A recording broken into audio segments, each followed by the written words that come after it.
las adiciones sí pueden ser para mejorar la calidad o, bueno, para variar algún aspecto de la mezcla, sí, pero también hay que tener en cuenta a qué adiciones se refieren. ¿Por qué? Porque si yo les digo, si yo les cierto, le agrego, no sé, el yeso, si yo le agrego más cantidad de yeso, ¿qué es lo que va a pasar? Va a retrasar el fraguado, ¿cierto? Me va a dar una mayor trabajabilidad, por decirlo así. Se endurece. Si yo le agrego yeso, se endurece, ¿seguro? ¿No es al revés? Se demora, no, el yeso que hace permite que que demore el fraguado, por decirlo así. Exacto, va a tardar más el fraguado. Entonces, ese es un tipo de adición. Pero, no sé si el profesor les mencionó, bueno, vieron un poco la parte de la materia prima, la fabricación, que básicamente concluye en que se obtiene clinker y se mezcla con el yeso, ¿no? Y ese es el cemento universalmente conocido, ¿no? Ahora les mencionaba sobre las adiciones, que sí, que te puede mejorar la calidad del cemento, sí, de acuerdo a lo que tú requieras, ¿no? Básicamente en las fases del cemento vieron cada uno de estos componentes en qué nos puede ayudar, ¿no? Y de acuerdo a eso, de acuerdo a la cantidad de cada uno de estos componentes, se puede definir los tipos de cemento, ¿ok? Eso es lo que vieron. Y a partir de ahí les mencionó los tipos de cemento que habían. Pero, ¿ustedes saben cuál es la diferencia entre estas tres normas? No sé si el profesor se los explicó.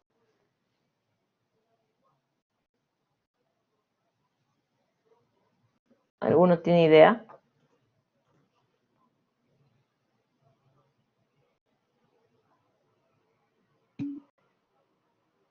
Ya, está bien.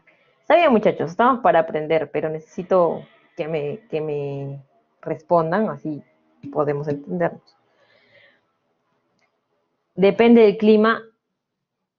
Sí, los tipos de cemento normalmente dependen del clima, sí, ¿no? Porque si tengo, bueno, sí es por el clima, pero no solo por eso, ¿no? Sino también si yo tengo, por ejemplo, una alta agresividad del terreno o de la zona de sulfatos, yo voy a necesitar un cemento que me dé una mayor o que me proteja más la estructura, por decirlo así, ¿no? Pero si se dan cuenta en las tres normas, vamos a ver, uso general, moderada resistencia a los sulfatos, ¿ok? Y acá hay otro, ¿no? Bajo calor de hidratación y acá hay elevada resistencia a los sulfatos. Esta es la norma ASTM-C 150 y recuerden que este es de cementos tradicionales. Ahora yo me voy a la otra norma que dice cementos Portland con adición. Esta me dice, mire, esta la puedo usarla en cualquier estructura, es de uso general, por decirlo así. Tengo una moderada resistencia a los sulfatos y un uso general. ¿Ustedes por qué creen o por qué piensan que existe?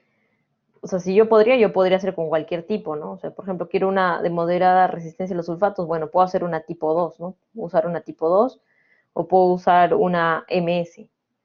¿Ustedes por qué creen que definimos el cemento? O sea, no es que tengamos todos los cementos en la industria. ¿Ustedes saben el por qué? No tenemos todos los cementos a disposición.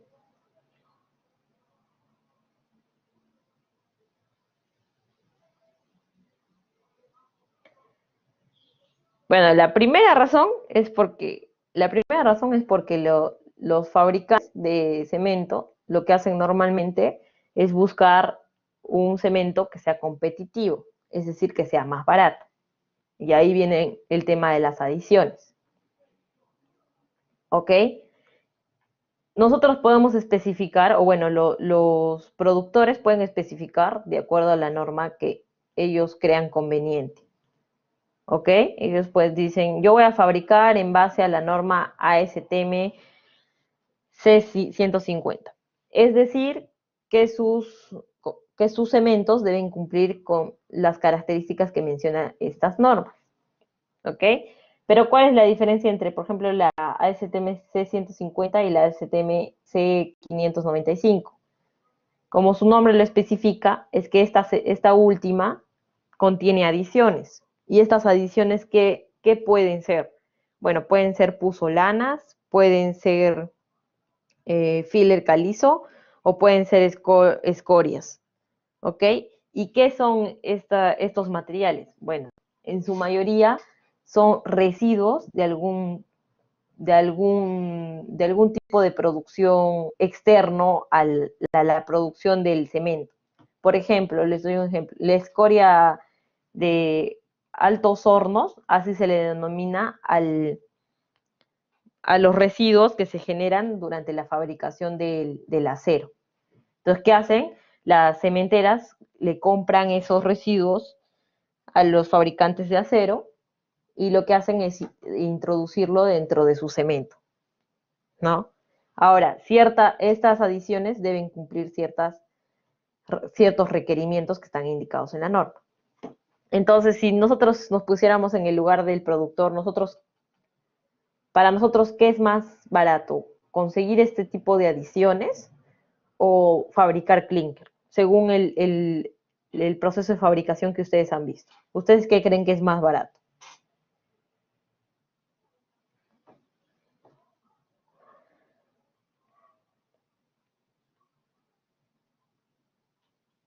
A ver, muchachos, respuestas, por favor.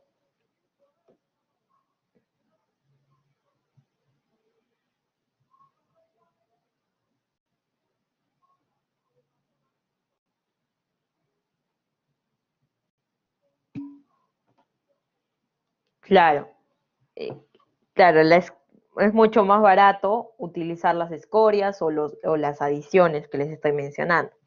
Es por eso que en el mercado, en Perú, si ustedes buscan, por ejemplo, no van a encontrar tipo 2, van a encontrar uno que es similar, porque también tiene moderada resistencia a los sulfatos, pero va a ser un tipo MS, porque este ya tiene adiciones. Es mucho más barata su producción. Entonces, es por eso que no van a encontrar todos los cementos en Perú. Además que tampoco van a encontrar todos los cementos en Perú porque hay algunos que a nuestra realidad no se ajustan, pues, ¿no? Muy buena pregunta, Iván. Justo a eso iba. Ese es un tema de debate hoy por ejemplo, entre los productores de cemento y los consumidores. ¿Por qué? Porque o sea, ¿qué pasa? Nosotros tenemos esta normativa que nos indica cuáles son los criterios para estos tipos de cemento. Ya, luego nosotros tenemos esta normativa para los cementos Portland con adición, ¿ok? Pero, y en cada una de estas dos normas, en cada una de las dos primeras normas, se mencionan tanto aspectos físicos, aspectos químicos y aspectos mecánicos, ¿ok? Que te puede dar el cemento.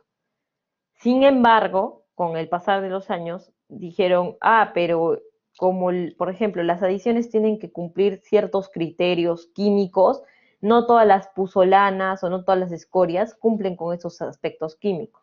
Entonces, ¿qué pasó? Se creó una nueva norma, que es la ASTM C1157, que básicamente analiza los cementos de acuerdo a su desempeño. Es decir, tiene algunas características físicas obligatorias. También menciona algunas opcional, pero las obligatorias son las físicas y tiene aspectos mecánicos. más no analiza a profundidad la química de los materiales. Entonces, esto, o sea, si tú tienes un concreto, si tú quieres fabricar un concreto, quieres fabricar un mortero o una lechada, que son sencillos y no necesitan, no necesitan como que características súper específicas, en todo caso te va a ir bien, ¿no? Si te va a ir bien con un cemento, o va a ser mucho más probable que te vaya bien con un cemento que esté analizado bajo esta normativa, ¿no? Pero si tú tienes un diseño en el cual tienes que analizar bastantes aspectos, tienes que añadirles aditivos a las mezclas, que los aditivos, como les había mencionado creo en una clase, no estoy segura si les había mencionado, pero los aditivos son básicamente químicos que tú le echas ya sea al concreto, a la lechada, al mortero, para que te ayuden a cumplir con ciertas especificaciones, ¿no? Entonces, si tú tienes que ya ver la química de varios materiales, por decirlo así, no necesariamente esta norma para, o sea, como consumidor del cemento va a ser tan buena, ¿no? Pero es a la que la mayoría de cementeras en el país se están acogiendo, ¿ok? Entonces, yo como dato, sí, hay que tener mucho cuidado con los cementos que se utilizan. No solo es decir, oye, ya, mira, es de moderada resistencia a los sulfatos, siempre y cuando ustedes, por ejemplo, vayan a hacer el diseño o sea su responsabilidad como en la empresa donde trabajan o ustedes que son propietarios de su empresa, elegir el cemento y si ustedes son los responsables de la mezcla, entonces tengan mucho cuidado con qué tipo de cemento utilizan, porque puede haber, en la actualidad pueden haber dos tipos de cemento similares, o sea, perdón, dos tipos de cemento, por ejemplo, que están denominados o están especificados de acuerdo a la norma ASTM 1157. Sin embargo, pueden ser muy diferentes en su composición química. Pueden cumplir ambos con la resistencia a la compresión, con el fraguado, todo ello, pero puede cambiar mucho en el aspecto interno, ¿no? En el aspecto químico de cada uno de los componentes de ese cemento. Entonces, se los doy como dato porque yo cuando salí de la universidad no sabía eso. Pensé que todos eran iguales, pero ahí me di cuenta de que, luego ya trabajando, me di cuenta de que no es necesariamente internamente son iguales. Así que se los dejo como dato, ¿no? Y también para tener en cuenta que, bueno, hace muchos años, sí, pues solo trabajaban con los tradicionales, ¿no? Luego empezaron a insertar los cementos Portland con adición, que en el mercado ya hay bastantes, y al final lo que están haciendo las cementeras es utilizar, para poder utilizar, por decirlo así, materias primas menos exigentes dentro de sus adiciones o dentro de su mismo clinker, simplemente están utilizando es la normativa de cementos Portland de acuerdo a su desempeño. Entonces, espero que de algo les pueda servir porque a veces los que hacen diseños de mezcla no entienden el por qué con un cemento que sea el mismo tipo, pues el mismo tipo, no te da los mismos resultados que con otra marca de cemento. ¿Qué pasa? Y pasa muy seguido, creo. Para que lo tengan en cuenta. Bueno, no sé si me entendieron la diferencia entre las tres normas que rigen al cemento, básicamente. ¿Quedó claro?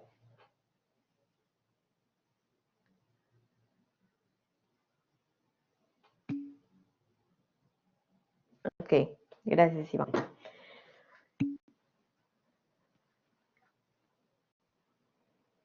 Ok, bueno, no sé si, a ver, esta tabla yo les recomiendo que entren a averiguar porque según yo sé, hay varias de estas que ya no, por ejemplo, como ejemplo, Yura ya no fabrica el tipo 2 ni el tipo 5.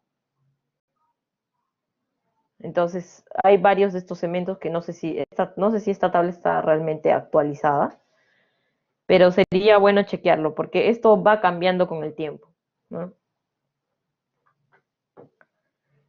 Y es más, otro dato que les quería dar. Puede ser la misma marca de cemento, pero tiene otro proceso de molienda. Por ejemplo, si molienda, o sea, me refiero a que cuando están fabricando o es claro, están fabricando el cemento, tiene otra forma, por si físicamente el equipo funciona de otra forma, también puede afectar al producto final, así sea de la misma marca, porque eso me pasó en un proyecto, estábamos haciendo un concreto y, y ya íbamos y yo estaba haciendo las pruebas, ya hicimos las pruebas y quedó todo bien y estaba todo bien. Y cuando fuimos a ya hacer nuestro primer vaciado, porque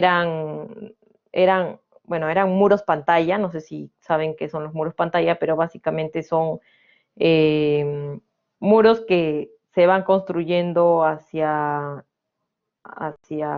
¿cómo decir? Se van excavando, por decirlo así. Se va excavando, se va perforando con unas cucharas y con eso vas dándole la forma del muro, que básicamente, y a ver, no sé si les muestro. Bueno, me voy a desviar un poco de la clase, pero quiero que entiendan que es muros pantalla. Muros pantalla es, ¿cómo les puedo decir? Muros pantalla. Ahí está.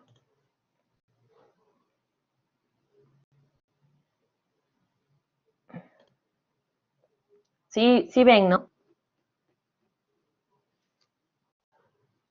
Muchachos.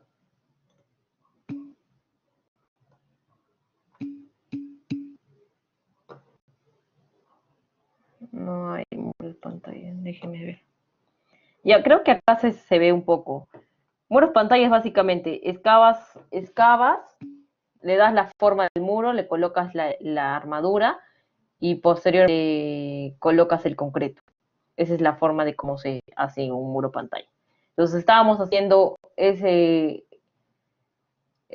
estructuras y bueno, este tipo de concreto tiene ciertas características, ¿ok? Entonces, eh, en la prueba me salía todo bien. Y cuando fuimos a hacer el primer vaciado, lo que ocurrió fue que el concreto no daba las características de asentamiento, no daba todas las características, ¿ok? Entonces, lo que pasó fue que dijimos, ya, ¿y ahora qué hacemos? Y volvimos a hacer las pruebas y no daban, pues. Y no nos dimos cuenta, y bueno, mejor dicho, nos dimos cuenta, o sea, los compradores del producto, que era en sí todo el concreto, pero la concretea era, por decirlo así, de la misma empresa de los que fabricaban el cemento. Entonces, obviamente, si había algo malo en el cemento, no nos iban a decir. Y fue lo que pasó, pues, no nos dijeron, pero nosotros vimos que había algo raro en el comportamiento, ¿no? Entonces, porque ya habíamos verificado todo el tema de los agregados, ya habíamos averiguado los demás materiales excepto el cemento. Y la única forma de analizar el cemento es mandándola a analizar, pues, ¿no? A un laboratorio, haciéndole ensayos. Pero ¿qué pasa? Que como nosotros le compramos a esta concretera, la concretera nunca nos quiso dar una muestra del cemento. Entonces ahí dedujimos de que era un problema que tenía el cemento. Y luego nos dimos cuenta, bueno, nos contaron algunos de los trabajadores que lo que habían hecho, lo que había pasado, es que de acuerdo, habían cambiado la molienda del cemento y que por eso variaron las características del cemento en sí. Y eso nos valoró la mezcla en el primer vaciado, pues, ¿no? Así que para que lo tengan en cuenta, muchachos. ¿Ok? Bueno, ajá, sí, Rodolfo, también le llaman muros Milán. Que bueno, Qué bueno que sepan de ese tipo de procesos constructivos. Ya bueno, básicamente acá les mostraban cómo está distribuido en cuanto a las cementeras, el país. Y bueno, las tres... ¿Aló? Chicos, ¿me escuchan? Ok. Las tres más grandes cementeras, bueno, en el norte, acá creo que están Cemento Sol, en el sur son los Yura, y hay Cemento Cinca, pero los más grandes, bueno, en el sur son Yura, básicamente. Yura, Cementos Lima, Andino, en el norte, Pacasmayo, en el norte es todo Pacasmayo, ¿no? También hay Cemex, que son de México, y bueno. Y bueno, acá les mencionaba algunas de las propiedades del cemento, que el profesor ya se las mencionó, el fraguado, la resistencia mecánica. Y bueno, estos son algunos, esta es la forma o esto es un ejemplo de cómo, de qué requisitos te piden, ¿no? Por ejemplo, les mencionaba, la STMC 150 les pide requisitos químicos, de acuerdo al tipo de cemento tienen que cumplir dichos requisitos. Hay algunos que son opcionales, como se menciona, requisitos físicos, ¿no? Ok. Y bueno, acá hace una relación entre la normativa peruana y la normativa americana, que es igual, para, es igual la normativa. Nuestras normas de cemento están basadas en América. ¿Ok? Y bueno, ¿cómo elegir un cemento adecuado? Lo que ustedes mencionaron, ¿no? Que hay que verificar el tema del medio ambiente, hay que ver también la exposición de a qué agentes nos vamos a qué vamos a exponer el cemento. Básicamente es eso. ¿Ok? Y bueno, eso fue lo de la clase del profesor. Ahora vamos a ir con la clase del día de hoy. Disculpen por extenderme, pero creo que era necesario para que lo puedan entender. Introducción. Rodolfo. A ver, muchachos, esperen un ratito.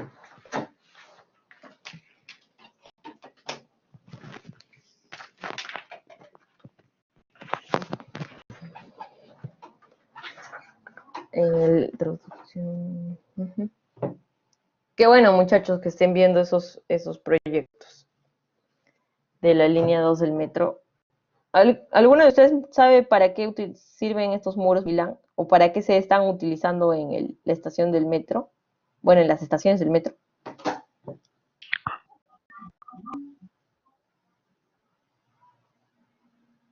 ¿No? Bueno, estas estructuras normalmente son de sostenimiento, ¿no? Y sirven, lo que va a hacer en la línea del metro es básicamente, se va a hacer una especie, van a hacer la losa superior, ¿ok? Y, o sea, van a hacer, no sé cómo explicarlo, no, les voy a, ese tipo de estructuras, que son los muros Milán, para poder realizar el sostenimiento en las, perdón, sostenimiento en las estaciones, es decir, donde van a venir, donde va a llegar la gente, ¿no? Entonces, imagínense que este es el predio, lo que están haciendo es básicamente toda esta parte,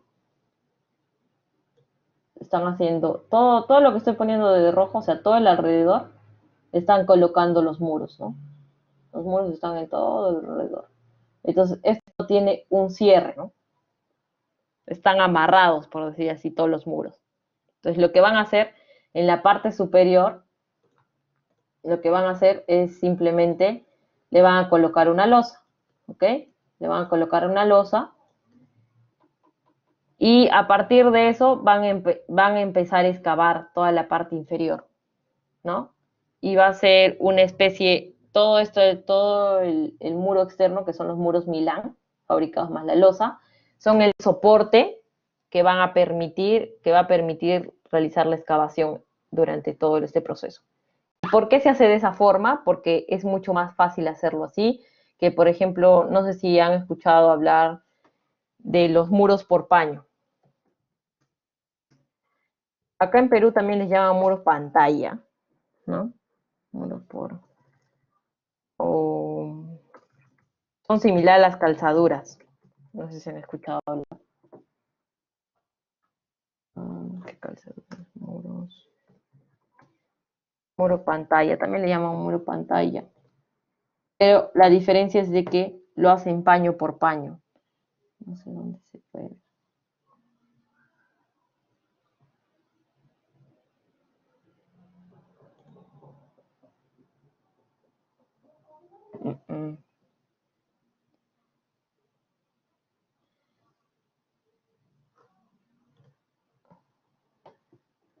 Ya, por ejemplo, acá se ve que lo han hecho un muro paño por paño, es decir, excavan una cierta profundidad y después excavan cierta profundidad, hasta acá hacen el vaciado, terminan todos los paños y otra vez excavan. Entonces, ese proceso demora más. Entonces, si hacen eso, el metro de lo que se está demorando se demoraría mucho más, pues, muchachos. Es por eso que hacen el sistema del muro Milán, que es más rápido. ¿Ok? Creo que no les estaba compartiendo, pero nadie me dijo nada.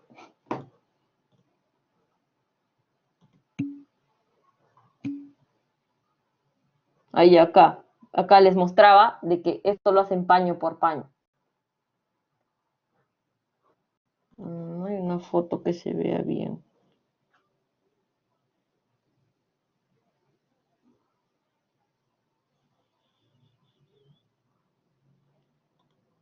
Estoy buscando uno que sea paño por paño.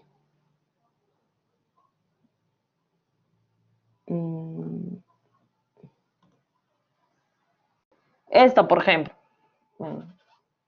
Esta estructura se ve de que la hacen paño por paño. No sé si se puede apreciar. Pero excavan hasta cierto nivel, vacían ese muro y luego hacen todos los muros y bajan, ¿no? Y así sucesivamente. Pero ese proceso demora más, ¿no? Ok, muchachos. Ahora sí, vamos a continuar con la clase, que si no, no vamos a terminar nunca. Ok, bueno, en la clase del día de hoy vamos a ver sobre los aglomerantes. A ver, ustedes ya me han mencionado que el cemento es un aglomerante, pero ¿saben qué es un aglomerante?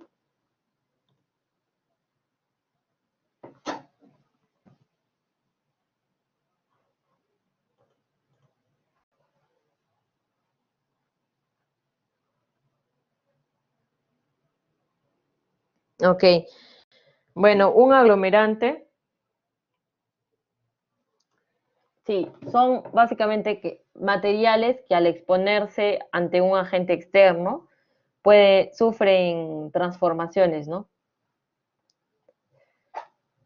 Y estas normalmente estas transformaciones son químicas y se hidratan. ¿Ante qué agentes se pueden exponer? Bueno, normalmente ante el aire o el agua, ¿ok? El agua, el agua no es el aglomerante, por si acaso. El agua es el disolvente, ¿ok? Ahora, ¿qué tipos de aglomerantes hay? Bueno, como les había mencionado, pueden haber aglomerantes que son aéreos o aglomerantes hidráulicos, ¿ok? Los aéreos son los que se exponen al aire y los hidráulicos los que se someten a la disolución en el agua, pues, ¿no? Ahora acá nos dan algunos ejemplos, como la cal aérea, el yeso, son aglomerantes aéreos. Y la cal hidráulica y el cemento son aglomerantes hidráulicos, ¿ok?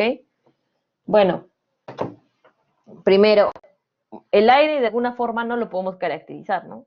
No forma de caracterizar el aire, pero el agua sí lo podemos caracterizar. Entonces, como acá menciona, el agua es un disolvente universal y que lo utilizamos en todos los aspectos de nuestras vidas, ¿no?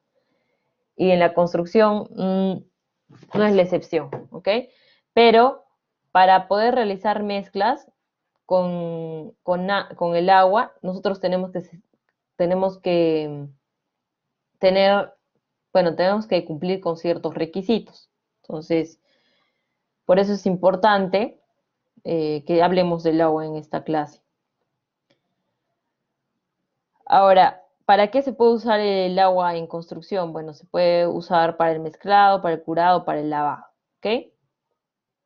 Ahora, como acá menciona, si nosotros mezclamos el agua más un aglomerante, que en este caso sería el cemento, se forma una pasta. Si esa pasta yo le agrego arena, se forma un mortero. Es decir, el mortero es la composición de agua más cemento más arena.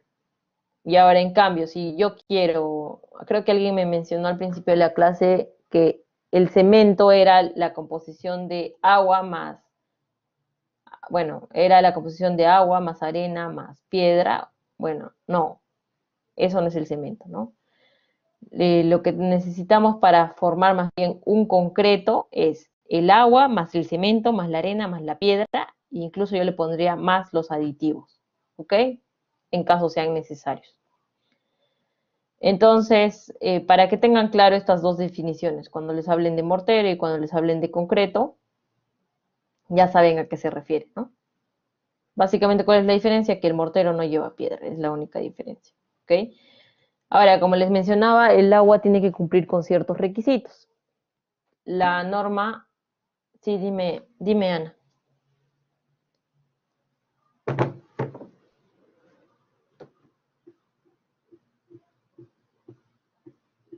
Ana, el problema no se considera una barra de cero comparte. No, ¿por qué? Porque el concreto simplemente es el agua más el cemento más los agregados, ¿no? Los agregados me refiero a la arena y a la piedra. Y en caso se requieran los aditivos. Cuando ya llevan barras de acero, que son las barras de acero corrugado, a ese compuesto de materiales, que vendría a ser el concreto más las barras de acero corrugado, se le llama concreto armado. ¿Ok? Que es básicamente un material compuesto.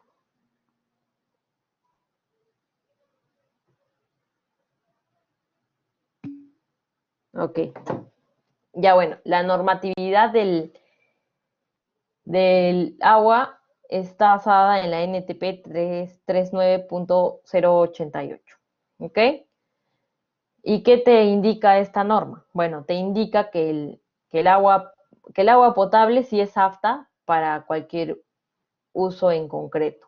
Pero ¿qué pasa si, por ejemplo, yo me voy a una mina y en mina no necesariamente, o en un lugar alejado no necesariamente se tiene agua potable, ¿no? Y si se tiene, de repente es limitado, ¿no? Entonces, no es que vas a encontrar con facilidad. Entonces, ¿qué necesitas? Bueno, ya, tú encuentras una fuente de agua y toda esa fuente de agua le debes hacer unos análisis previos, ¿no? Que se les llama los requisitos previos, que se debe hacer los sólidos en suspensión, la materia orgánica que contiene, el equivalente alcalino, la cantidad de sulfatos que tiene, los cloruros y el pH que tiene ese agua, ¿ok? Y después de que si está todo ok, bueno, no nos quedamos solo con esa información, sino también debemos cumplir con los requisitos definitivos que se basa en que ese agua no te cambie las propiedades mecánicas de tu mezcla. Por eso se hace resistencia a la compresión y se hace un ensayo de tiempo de fragado. Pero ustedes me dirán, pero ¿cómo? O sea, ¿le hago la resistencia a la compresión al agua? No. Acá les voy a explicar un poco más. Bueno, acá está un poco más detallado de qué normas es la referencia que les estoy mostrando, la NTP y la STM, ¿no? Ok, ya cumplimos con todos los límites químicos, estamos dentro de lo que nos permite la norma. Ya, entonces, ¿qué voy a hacer ahora? Bueno, lo que voy a hacer es una mezcla de prueba en la que todos los demás componentes van a ser los mismos. Lo único que va a variar es el agua. Las proporciones y los componentes van a ser los mismos. Lo único que varía es el agua. Entonces, ¿con qué lo vas a comparar? Bueno, lo vas a comparar con agua potable, ¿no? O sea, vas a hacer dos mezclas que son de igual dosificación, igual los demás materiales son los mismos, y vas a comparar cuál es la variación de la fuente de agua respecto a la de agua potable.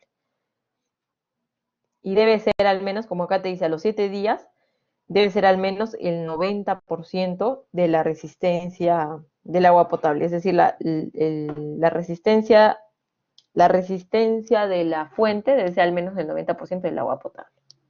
¿Ok? Y lo mismo se hace con el fraguado. El tiempo de fraguado también se debe controlar. ¿Qué quiere decir? De que debe acelerar como máximo en 60 minutos respecto al diseño con agua potable. Y debe retardarse como máximo en 90 minutos. ¿Ok?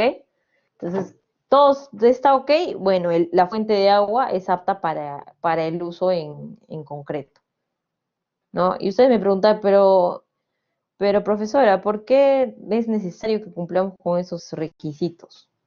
Bueno, porque imagínense que nosotros usemos cualquier fuente de agua, nosotros vamos a estar exponiendo de por sí, aparte de los agentes externos que ya tiene la estructura, vamos a colocarle dentro de nuestra estructura un agente que va a hacer que la durabilidad de ese material o de esa construcción sea menor al que debería ser, ¿no? Entonces, es por eso que también se debe controlar el agua. ¿Ok? ¿Quedó claro, muchachos?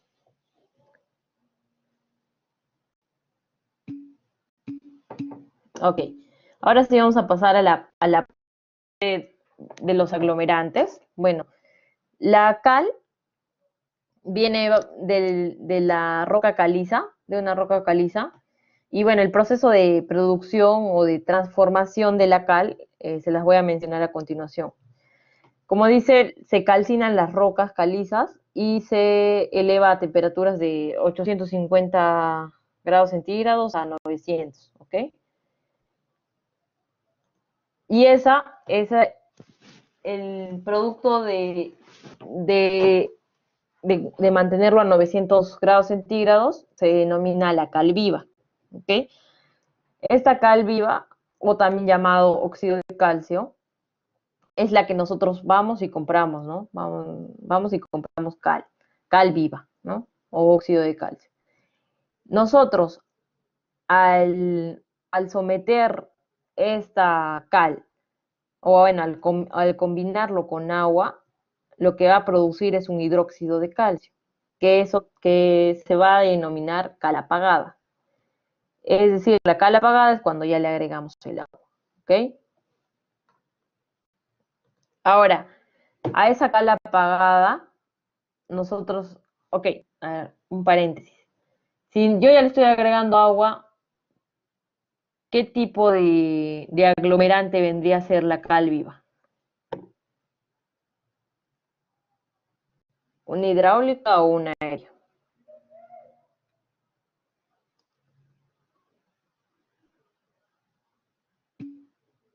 Exacto, la cal viva. Ahora, después de agregarle el agua, se produce la cal apagada. Entonces, la cal apagada, ¿qué es lo que pasa? Se somete a un proceso de carbonatación en el que se endurece lentamente por el agente, que en este caso sería el aire. Y a esa cal apagada se le denomina cal aérea. ¿Ok? Entonces, ¿qué vendría a ser la cal apagada? Bueno, la cal apagada vendría a ser un aglomerante aéreo, ¿no? ¿Ok, muchachos? Entonces, de ahí viene el proceso, bueno, el ciclo de la cal, ¿no? Que de la piedra caliza se coloca a un horno y se produce la cal viva. A eso le agregas agua y se produce la cal apagada. Y acá vendría a ser entre la cal apagada y la piedra caliza vendría a ser, acá lo sometes al aire y lo que se va a producir es la cal aérea, ¿ok? Así es el ciclo de la cal. Ahora, algunas de las características o propiedades de la cal es que en estado fresco te da una mayor trabajabilidad, mejora la adherencia, mejora en las resistencias mecánicas. ¿Alguno de ustedes me puede decir qué es la eflorescencia? O sea, la eflorescencia y la permeabilidad.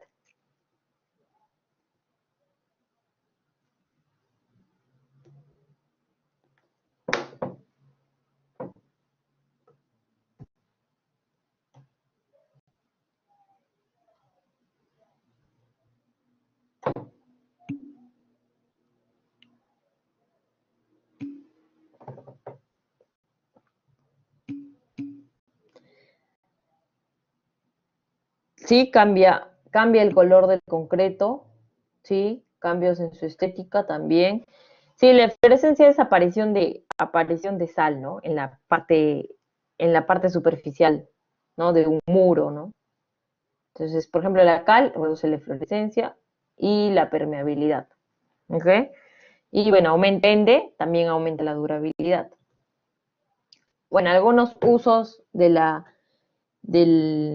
cal en la construcción, bueno, como les mencionaba, se usa en la industria del cemento, también como una adición, ¿ok? Pero también se puede utilizar en lo que es en carreteras, por ejemplo, se puede utilizar para estabilizar los suelos. Imagínense que yo tenga una arcilla o un material muy blando, entonces lo que se hace es simplemente colocarle cal, ¿no? Si no tenemos, por decirlo así, presupuesto para hacerle, no sé, un asfalto, ¿no? Es más, en el asfalto también se usa cal para mejorar propiedades mecánicas, ¿no? Pero eso es un ejemplo. Ahora, también se usa en albañilería para levantar los muros, por ejemplo, y también, bueno, para levantar los muros tanto en el mortero como en el mismo ladrillo, ¿no? Y bueno, también se utiliza en restauraciones, ¿no? Como impermeabilizante, también hay pinturas a base de cal, por lo mismo que evita la eflorescencia y también es poco permeable, también por eso se utiliza en pinturas, ¿no?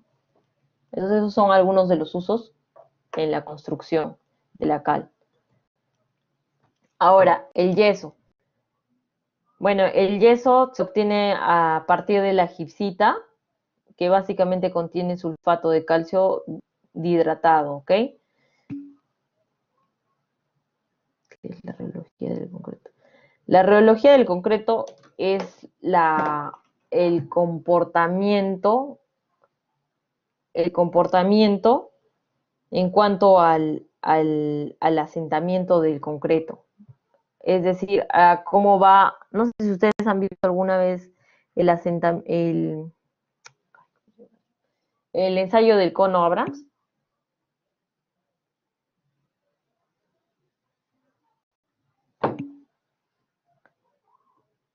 Ya, ok. El ensayo del cono Abrams. A ver, no sé.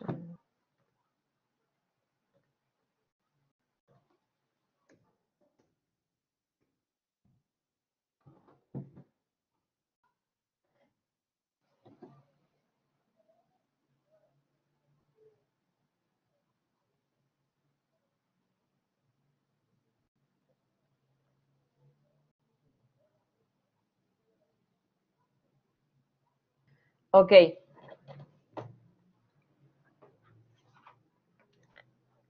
Bueno, este es el ensayo del cono Abrams. Acá, por ejemplo, lo está midiendo en esta imagen, ¿no?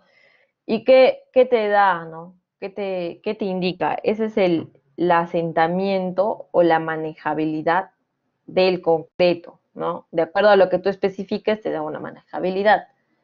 Ahora, ¿qué es la reología? La reología es cuál es, cuál es el aspecto o cómo va variando las características del concreto en el tiempo. Obviamente, este ensayo va a tener cierta, cierto rango de trabajo, por decirlo, ¿no? De acuerdo a lo que tú especifiques. No es que lo vas a poder ver siempre, pero te da una idea de cómo es la reología de este concreto. ¿Ok? Que no sé si me dejé entender.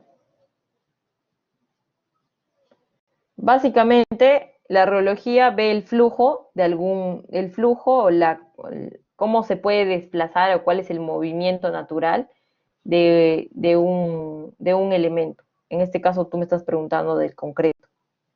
Entonces, una idea de cómo puedo medir la reología es a través de este ensayo, ¿no? Porque tú vas a ver cuando tú levantes el cono, lo que tú vas a ver es cómo se desplaza la mezcla, ¿no? Ahora, si tú quieres hacer un análisis más profundo, bueno, vas a tener que hacer otros tipos de ensayos más específicos. ¿Sí me dejé entender?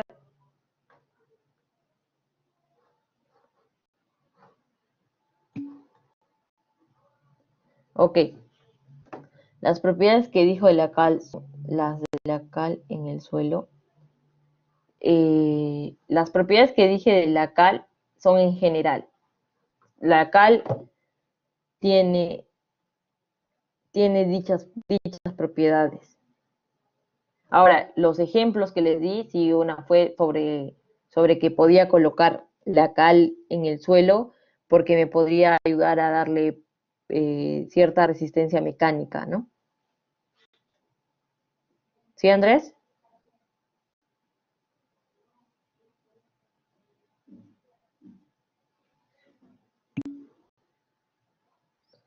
Ok, bueno, estábamos en eso.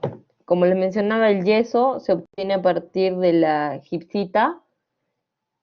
Y bueno, alguna de las propiedades que tiene el yeso es que retrasa la fragua, ¿no? Por eso se usa también en el cemento, porque si no, el cemento, bueno, el clinker con el agua se hidrataría inmediatamente y no nos daría espacio para poder colocar la mezcla. ¿Ok? Y bueno, el principal inconveniente de este material es que absorbe la humedad del medio ambiente, ¿no? Entonces, todo lo contrario, por decirlo así, a la cal, ¿no? Entonces, por eso no es tan recomendado usarlo en exteriores y yo diría más en lugares cercanos al mar, ¿no? ¿Ok? Ahora, la forma de poder obtener el yeso es a partir de la extracción de la materia prima, luego se tritura y se eleva a 170 grados centígrados y de ahí se forma el sulfato de calcio hemihidratado, ¿no? También conocido como el hemidrato, ¿ok? ¿Y por qué se llama sulfato de calcio hemihidratado? Bueno, este es el sulfato de calcio y por cada partícula de sulfato de calcio solo hay la mitad de una partícula de agua, ¿ok? Y bueno, a partir de eso se puede obtener el yeso, ¿ok? Y cabe señalar que ese es un material relativamente barato porque no se generan muchos gastos energéticos, ¿no? Durante su extracción. Ahora, este es un poco el resumen, bueno, el ciclo del yeso, igual que les mostré el ciclo de la cal, y algunos de sus propiedades, bueno, como les mencioné, es un conglomerante aéreo, también tiene buenas propiedades aislantes, tanto térmicas como acústicas. Tiene estabilidad volumétrica, retrasa el fraguado y tiene una óptima textura de superficie endurecida. Y es un material ligero y ya les he mencionado que es de bajo costo de producción. Y mire, si yo les digo que tiene buenas propiedades aislantes, térmicas y acústicas, ¿ustedes saben en qué usos o qué uso se le da al yeso en la construcción? No sé si han visto. enlucido. ¿Qué más? Sí, está bien.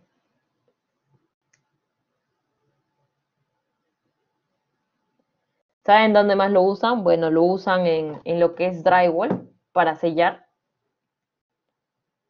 Bueno, en acabados, en lucidos. En lo que es todo lo que es drywall, ¿no? Para las uniones. ¿Saben qué son las baldosas o falso techo?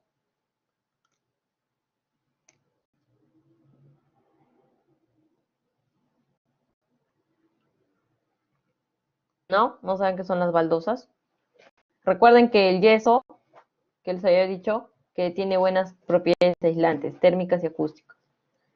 No, las baldosas,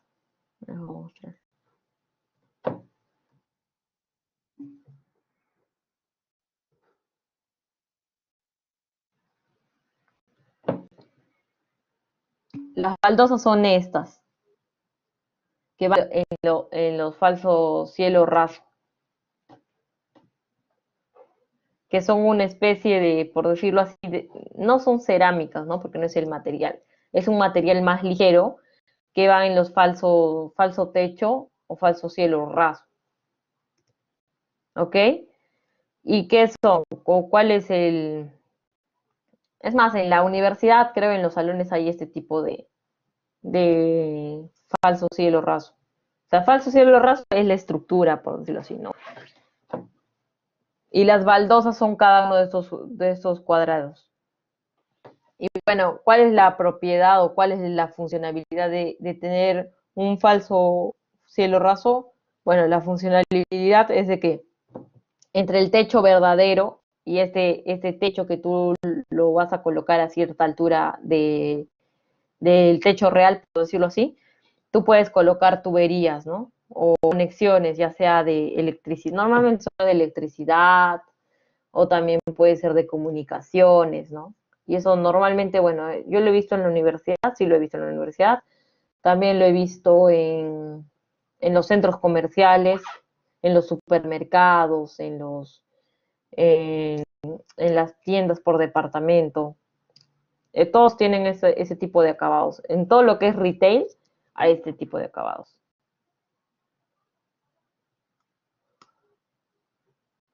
¿Ok? ¿Y por qué se usan? Exactamente por la propiedad que les dije, falsos pisos. No, los falsos pisos son como una base que le das ya puede ser de un concreto pobre o puede ser, normalmente es un concreto o un mortero pobre. Perdón, es de un mortero normalmente, no, y simplemente es para darle un nivel, ¿no? Al piso que va a ir por encima. Ese es el falso piso. ¿Ok?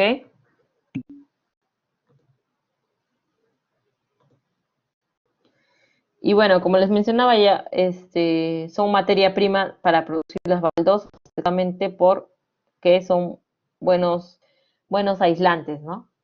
Tanto térmico como acústicamente. Entonces, bueno, muchachos, creo que el día de hoy me extendí un poco con la explicación de lo del cemento, pero quería que lo tengan claro para que les pueda servir más adelante. Entonces, no sé si tienen alguna duda.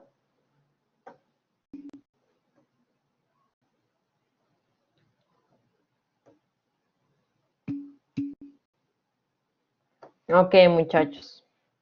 Entonces, ya que ya que la semana pasada, bueno, esta semana no han investigado mucho, espero que esta semana investiguen un poquito más sobre qué otros, qué otros aglomerantes hay y lo puedan traer a la clase. Así que la próxima semana los veo